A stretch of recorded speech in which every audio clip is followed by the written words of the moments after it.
வணக்கம் நண்பர்களே. சோ பாகிஸ்தான் இந்தியாவோட தோத்துட்டாங்க. சோ அவங்க தோத்த ரீசன்ஸ் என்ன, அதுதான் ஃபியூ பாயிண்ட்ஸ் இந்த வீடியோல நம்ம டிஸ்கஸ் பண்ண போறோம். சோ கண்டிப்பா முதல்ல வந்து அவங்களோட பேட்டிங் ஃபெயிலியரை பத்தி தான் நம்ம டிஸ்கஸ் பண்ண போறோம். பிகாஸ் டாஸ் வின் பண்ணாங்க, பேட்டிங் எடுத்தாங்க, நல்ல ஒரு அட்வான்டேஜ் கிடைச்சது.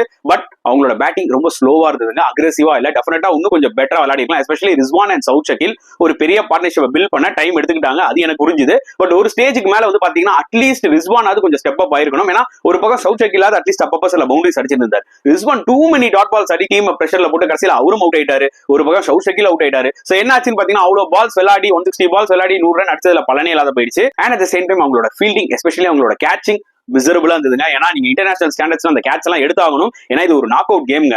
இந்த மாதிரி கேட்ச் எடுக்கலன்னா அப்புறம் என்ன அர்த்தம்? சோ அதனாலேயே போலர்ஸ் வந்து பாத்தீங்கன்னா கொஞ்சம் டவுன் ஆயிட்டாங்க, கிளியரா தெரிஞ்சது. நெக்ஸ்ட் ஒரு இம்பார்ட்டன்ட் விஷயம், ரிஸ்வானோட கேப்டன்ஷிப்லயும் நிறைய விஷயங்கள் தப்பா இருந்தது.